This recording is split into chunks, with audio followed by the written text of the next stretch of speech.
আমি জানি না তোমার প্রতি কেন আমার এত মায়া হলো। তোমার মায়া আমি ভুলতে পারছি না। তুমি আমার কোনো আত্মীয় নও, রক্তের সম্পর্কও নও। তুমি আমার কাছে তেমন জানাশোনাও নও। তবুও যেন মনে হয় তুমি আমার খুব কাছের কেউ। তবু মনে হয় তুমি আমার কোনো সম্পর্কীয়। তবু মনে হয় তোমার সাথে আমার কোনো সম্পর্ক না থাকলেও হয়তো কোনো জন্মে কোনো এক সম্পর্ক ছিল তোমার আমার। নইলে কেন এত মায়া তোমার জন্য আমার অন্তরে?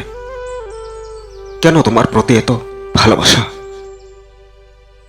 আমি তোমার কিছুদিনের পরিচিত হলেও যদি কারো সাথে বলো যে আমি তাকে তেমন জানি না, তবু আমি তোমাকে ভুলে যেতে পারবো না।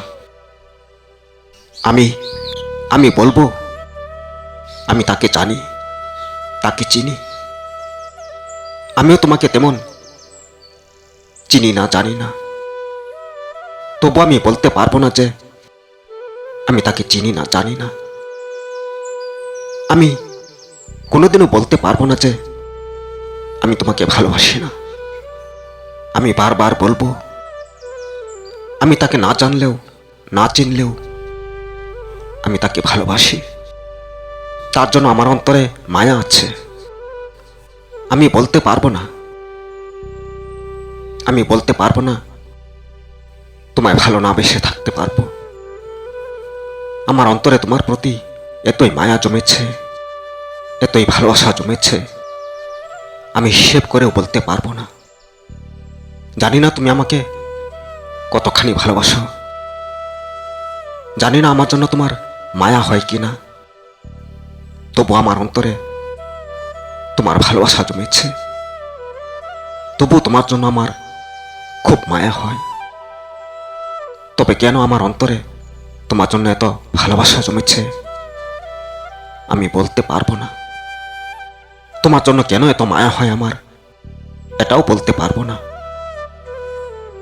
আমি বলতে পারবো না আমার মনের কথা তোমার সাথে।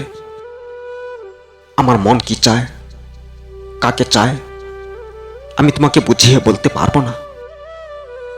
আমি তোমাকে সব কথা খুলে বলতে পারবো না। সব কথা খুলে বলা যায় না। কিছু কথা নিজে বুঝে নিতে হয়।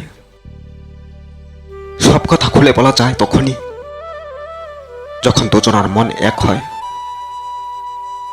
এখনো আমার মনের সাথে তোমার মন হয়তো এক হয়নি। যেদিন তুমি বলবে যে হ্যাঁ, তোমার মনের সাথে আমার মন মিলে গেছে, আমি সেদিনই সব কথা তোমাকে খুলে বলবো আমি তোমাকে।